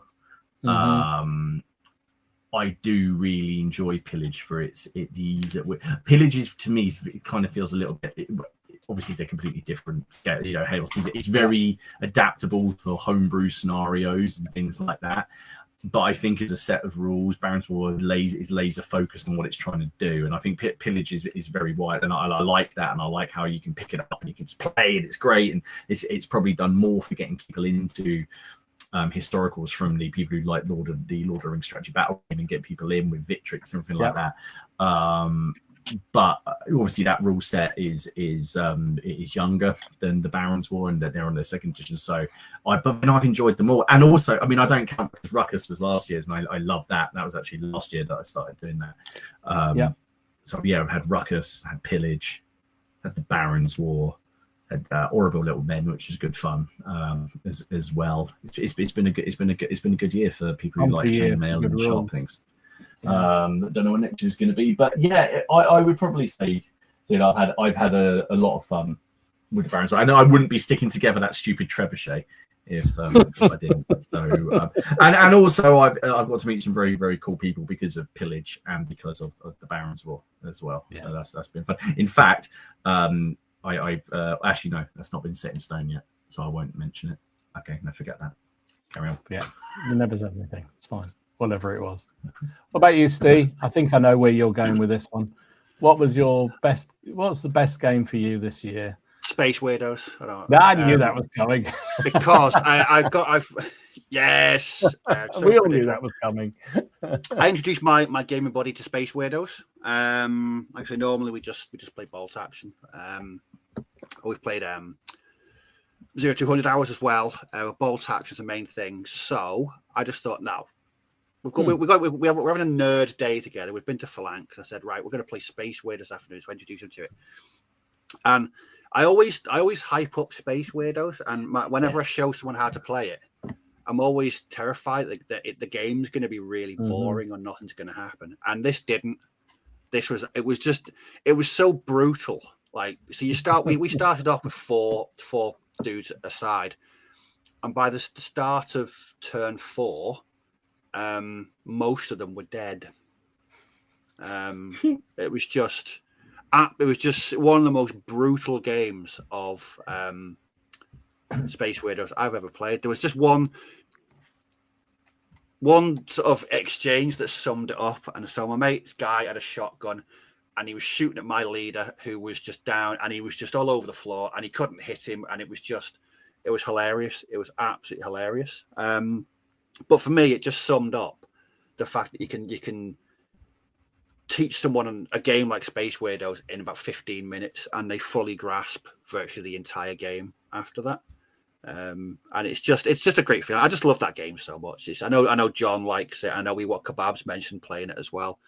It's just such a brilliant game. It really is. I've not got around to picking up the new supplement, the fan written one. But there's just so. Like I say, I'm working on Wild West Weirdos, which is using the Space Weirdos mechanics, but slightly tweaked for the Wild West. And again, just played on a 2x2 board. All the games I've played so far have been absolutely brutal as hell. Just really, I think if you add up the total gameplay or action, it's about 20 seconds. It's just fast. It's brutal. It's just an awesome system. I agree with Sam. Why don't you do a space Zulu. version of Orcs Drift? There you go. That'd be cool. But what I like about it as well is that your wargaming habits are as brutal as your drinking and your film habits. Fast and brutal seems to be the definition of what you want to have a game. The same way you want to have a film and a beer. What I like about it as well is it's a cheap game. There's no barrier to entry. There's miniature agnostic. It's just brilliant. It's just everything you want in a war game. I just think it's fantastic. Nice. Excellent. What about you, then? Well, it's funny. I put that question, then I thought actually I'm not really sure what for me. In terms of individual games, I can't remember. I had some crackers, some really, really good games all year. So I'm not going to pick out one particular. But in terms of the game system, and it probably comes in with the sort of question I don't think we're going to get time to get to, but it's around the unexpected surprise this year that I've enjoyed really is Baron's War. We talked about it earlier, but I've really surprised how much I've got into that as a rule system. I personally think our game was the best game you played this year. Personally, I don't know why. I would have said it, but you didn't say it, so I wasn't going to say it. So there you go. I left it open for you to say. Yeah. Oh, I'm sorry. Yeah. It was marred by the terrible beer, which was my fault. Yeah, I was traumatized by the beer. It's like I was loving the updates from that. It was fantastic. I think I killed about 3 of Elaine's plants by throwing them out the window. There you go. That was a cracking game, actually, very much so. And I've just enjoyed the whole kind of. I like you. I'm not quite into the medievals as much as you, Martin, but I find it a period that I'm fascinated by, and anything that sort of reabsorbs me back into that, and certainly Baron's War has done. So it's that's definitely got me going in a big way. So nothing to do with the sculpts, is it though? Nothing to do with that. They're missed. Just in case he's still in the chat. Yeah, no, they're sort of all right, I suppose. No, I have to say the War Games Atlantic, in all seriousness, the figures. That's been an unexpected surprise for me. I've actually enjoyed making models. What the hell? What's going on? Something very odd going on in my life. But there you go. Yeah, so that's definitely one in there for me. Very, very unexpectedly. So we then have to go to what was your kind of biggest disappointment for this year, chaps? I mean, in terms of game or things you wanted to do, or you can take it however you like. Biggest disappointment, Martin. He's thinking. I can see. Look, steam coming. I'm looking around now. There's some things I probably can't say. Only because you get demarked. I've said this now, and there's one that I would say, but I don't really want to upset somebody, so I'm not going to say it. Good Steve. Go and do Steve.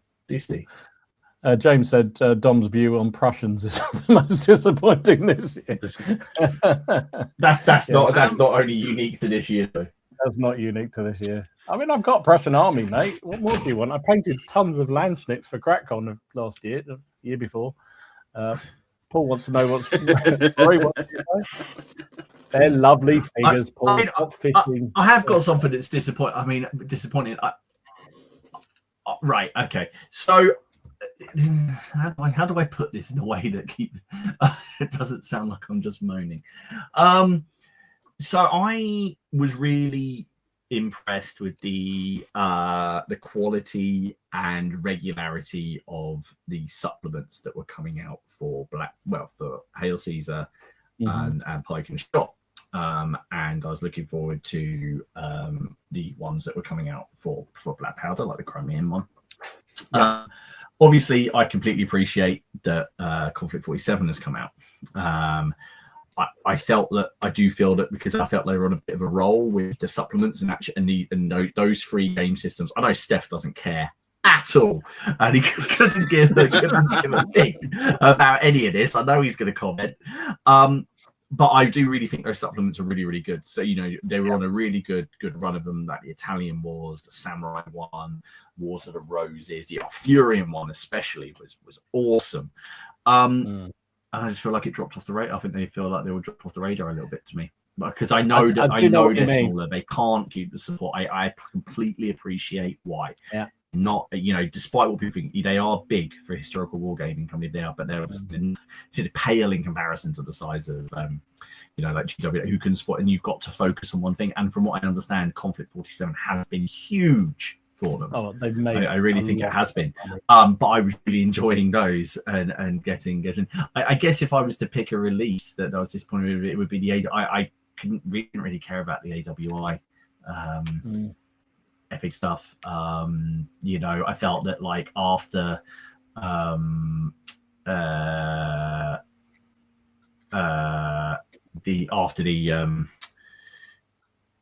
Hannibal stuff, which I think was amazing. That's not just I love it, which is it's the only Epic release I've done. I thought I just felt the AWI to me personally was a little bit flat.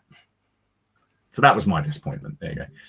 Yeah, I hear what you're saying. I think for me, my disappointment was probably more around the gaming. I was hoping I would spend a lot more time doing some solo games here in the boot room here, and I really didn't. I wasn't in the mood most of the time, which is very unlike me. Enjoyed my Friday games down the club, but I've done lots of painting and lots of organising, but not so much gaming, which surprised me a bit this year. What about you, Steve? Anything on your sort of your negative docket for 25? I didn't really do many videos. I didn't really pay much attention to the channel this year. And I don't know. Maybe I'm gonna do some work on it in the new year. But no, over the past sort of 3 months, I mean, even throughout the year, I've barely made any videos this year. And it's just because I don't know. I love making videos. I love video editing. I love everything that goes with it. I just think sometimes I'd rather paint. And it's all about that, time management. And sometimes I'll think I'll make a video and I think, well, that could be, some time you could just spend painting instead. So painting will always win out over making videos for me. But I appreciate I've not made anywhere near the videos that I had planned this year. I have people. Do you think that's because you've butterflied around so much this year? Probably. I mean, I've done very little in the way of bolt action or World War II. Most have been skirmish games. There's been 1490 Doom. There's been 40k. Yeah. There's been just bits of everything.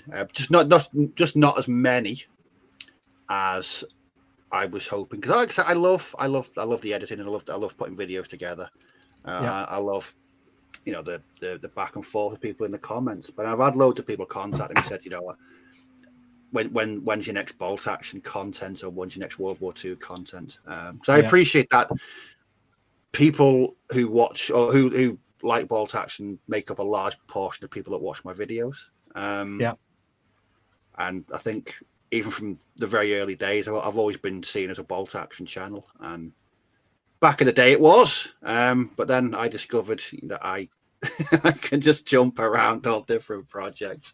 But yeah, for me, the biggest disappointment would be not really paying much attention to my channel this year. I really haven't. It's been secondary to me.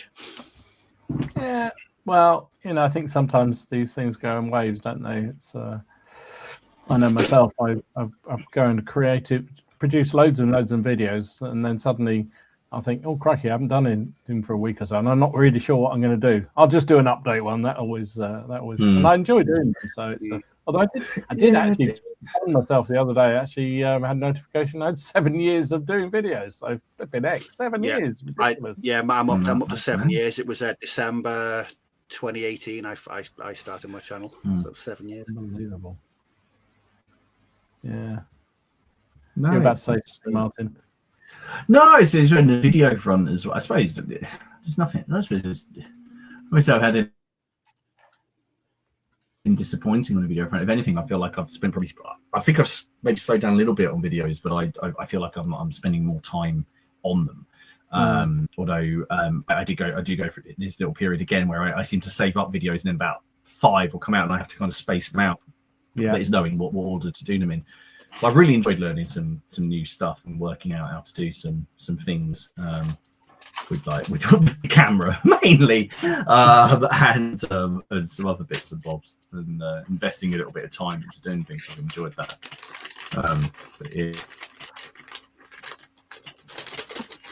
Is an odd disappointment from Simon. I think we all will disagree with this one. Biggest disappointment of the year is how many times Ken's turned up on a Monday night.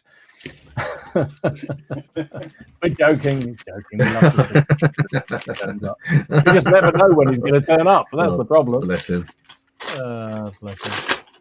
Stay. At least you're way ahead of Ken, that you know your password to your channel, or even the name of your channel. What do you mean he didn't go? Steve's not gone in and changed the password to get in here and not tell us. Oh, well, that was the other one. Yeah. I always find remembering the name of your own channel is quite helpful, quite beneficial to a certain degree. Kind of. Very much so. So there you go. Yeah. So let's have a look at a couple of the more comments on here. So Fresh Cloud said, first Space Marines I ever bought, I glued the bolters on backwards.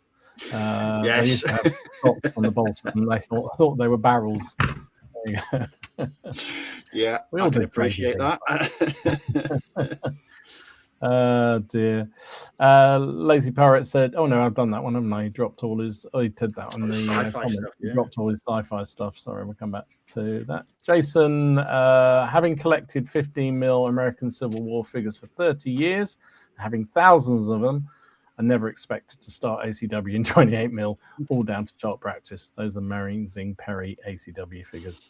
Yeah, I did something similar this year, didn't I? I've got 15mm ACW coming out my ears, and suddenly, before I know it, I've got a Confederate Army. I've forgotten about that one. Yeah, you can never have too many, can you? Draken says 2026. I'm toying between Baron Wars and Pillage for me. Both seem to be very good. I haven't played Pillage, but Baron's War I can definitely recommend. If you get the Conquest supplement for Baron's War, you can just play them both. There you go. Use the same figures. Old School said he's never set aside any project permanently. I've set them aside for months, years, or decades, but never permanently. Yeah, I think so too. Good thing to do. Alid, sorry, mate. I didn't expect to get into 3D printing, but then Dom didn't blow up the boot room, and I felt safe to give it a try. Yeah. I mean, yeah. What can I say? And you're enjoying it, aren't you, mate? You're enjoying it. Recruit Painting says, I didn't expect to get started with Rick Priestley's space battles, and now I have a fleet of Calestra ships. Yeah. These things come along and they just suck you in, don't they? They just suck you in. Serious Wargaming said, I started buying ancient Greeks in anticipation of the upcoming Osprey rules Warriors of Athena. That led to a couple of elephants, then a Cyclops, and I'm doomed. We are all addicted to this. That's all I can say. That's something that will be probably coming my way in the new year. Do you think so? Ancient Macedonia. Well, yeah. I think it will. That game we played at Warfare of Vexillarius. You enjoyed that? Yeah, I did enjoy it, but I feel like this will be another slow burn. This will probably be another project I start and then take absolutely ages. Yeah. Finish. Yeah, it will. I think we keep talking about that down the club. I need to have a go at the Vexillarius. I enjoyed those rules. They were very cool indeed. Alid says, indeed, restraint and self-control has no place in the hobby. Well, not round here it doesn't, that's for sure. Around here it doesn't. No chance. Anthony said, I've learnt that it takes about 4 videos to get me into a new project. Looking over at Pillage, Traitors of Guards of Traitors Toll, and now Baron's War. 4 videos. That's restraint. Usually takes me about That is half an hour restraint. into the first one. Blimey. Or half an hour, or 10 minutes into one that did sell it. Yes. That's Yeah. true. That's the other one. I have done that. So in my defense, that's on the positives against the negatives, isn't it? Yeah. Paul says, my biggest change this year was having to use green stuff. Oh, Interesting. I like it. How do you stop green stuff drying out? It just I've got. So is what? Sorry. Vaseline. Okay. When you're working with it, use a piece of an old plastic bag and put Vaseline, and make sure the bag is lubricated as well. This conversation is just going downhill. We're going to get. Make sure your tools are lubricated. Okay. But yeah, Vaseline. If I ever use green stuff, put the green stuff on a sheet of plastic, like an old plastic bag, and just make sure Vaseline or water, just to keep it. So don't just leave it in the thing that it came in, and then expect why it dries up and you can't use it again. Oh no! Once you're using it and you've mixed it together, it's fine. I bought one of those. I bought one of those green stuff rollers, and I've not got a chance to use it yet. I'm looking forward to making tentacles and pipes and all kinds of weirdness. Love it. Okay, thank you for that. That's good to know. I shall go and raid the Vaseline. I think I won't go into that. Unexpected game for the year for James was Soldiers of Napoleon. I think you're just pushing that one, mate. That's all I'm saying. I know it's everyone loves that. Pillage from Robbie. That's his unexpected thing for this year. GDA from Red Steph. How can you say GDA 2? You're obsessed with GDA normal, and then you move to 2. Of course you are. Of course that's. Carl says Blood and Plunder still number 1. Okay, good stuff. Major Clanger said my best game for 2025. Eastern Front Battle Group in 28mm. Superb. Yeah. Actually, that's a game that I think about, an individual game, apart from the one I played with Martin, obviously, I went to the Newbury historical thing and played Borodino over 2 days at 28mm with thousands of figures. And that was fun. That was using GDA 2. That was good fun. Just need to try and find the brownie points to go back and do something else. I keep having games. Well, since you killed all of Elaine's plants, I don't think that's going to be. It's not going to happen. No. There you go. Oh, blimey, we are heading towards the end of the show. This has been great fun. I've really enjoyed tonight. Before we finish up, let's go and have a look at some of the pictures of some of the projects that people have been working on, some of the games that have been sharing on the Facebook page. As I mentioned, if you're not a member, why not? Just join on the link down below. Come along, answer the 3 questions, and come and join. Show us what you're working on, because we love seeing it. Projects underway, things completed, and even games. We'd love to see all that. So I'm going to start with Connor. How about them early Saxons? They're lovely. Oh, lovely stuff. Oh, they are beautiful. Lovely. Really nice stuff. Beautiful figures. We talked about AWI. And how Martin loves it. So this is Adam's. Oh my word! Yeah, wow. I mean, I can still appreciate them. Bloody hell, that's cool. He said this is the first figures he's painted in a long time, and he leapt into AWI. So very good indeed. Admire your diligence to paint them up. Carl has been working on his nice. Blood and Plunder Spanish.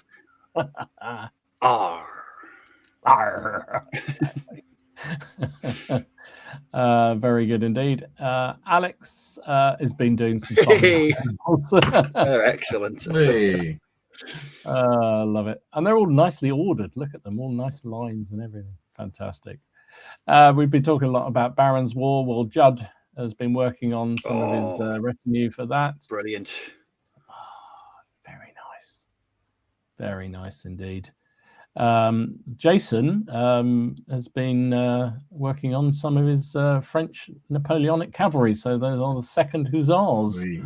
from the peninsula. Oh, sorry, Steve. I would have come to you you could have told me what they were. Sorry. Oh God, it was just on the tip of my tongue. It really was. I was just about to launch into a full history. Well, we haven't got time, mate. We'll come back No, to we you on haven't another got time. day for that. All right. Okay. Don has been working on his 15mm BattleTech stuff. Oh, nice. Is that no? That's Tau, isn't it? I thought you said BattleTech. Oh, I don't know. Oh no, it could be BattleTech. No, they're Tau. They're Tau. Oh, I thought they were I'm Tau. sure he said BattleTech. Oh well. Yeah, he said 15mm BattleTech. Oh well, I don't know. I don't know. It's all gobbledygook for me. I've no idea. John showed one of the games he had at his in South Florida club. This massive game that was going on. Wow. What are they? Are they ships or boats, Martin? Come on, tell us. They are canoes. Perfect. I love this Matilda from Neil. Look at the scenery as well. That's very cool. Very Christmassy. Very, very festive. Very Nothing nice. says Christmas more like a Matilda going through a wood. Mark has been working on his orc. Hey. Oh wow! Brilliant. Oh, there's Ken. There's Ken. No. We've got Kane coming up in a minute. It's all good. Brilliant. That's cracking. Yeah, I love that. Ken. There's Ken. The hell, That's that is Silas' awesome. Is he using a cannon as a club? It looks like it, doesn't it? That wins. Brilliant. That wins. He wins. That wins. That definitely wins. Paul does some amazing work, but Paul McKay. But look at that. Just rubbish. Terrible. No, it's beautiful. It's beautiful. Did you see how he made the head though? It's the head, the Medusa's head. Did you read about how he did it? He used a GW Cadian, and then he sculpted all of the snakes from green stuff and did the little mouths and everything for it. Bloody awesome. hell. Just cool. Just so cool. They get better and better, I think. Nick, this was his club game, the Battle of Castilla, which was a Napoleonic Spanish against French game, which looked fantastic. That just got me thinking, I need to do some Napoleonics. That's going to happen. Wow. And then finally, I just had to put this one on because it made me chuckle. This is Pete's.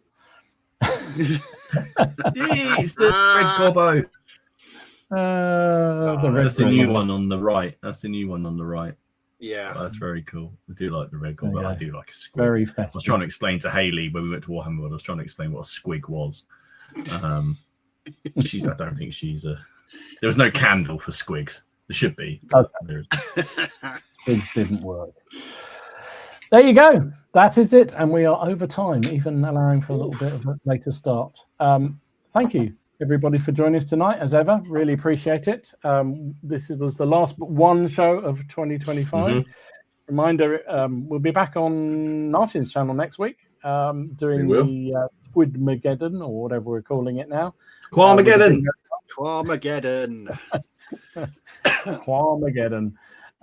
So reminder, if you want to get the bingo card, I was going to knock up James, but you know what I mean. Get James to send you the bingo card, or make your own one up. There'll be instructions down below, or the Facebook page, and we will see you all again next week. I have a question just before we go. Hang on. One question. God, do we have to drill the barrels on our choir? Definitely. We have to drill the barrels. Oh God. Definitely. I need to find if a job's worth doing, it's worth doing well. Do we? But I haven't got a base for my choir tank. What do I do? It's going to be a problem next week, Steve. I can see it.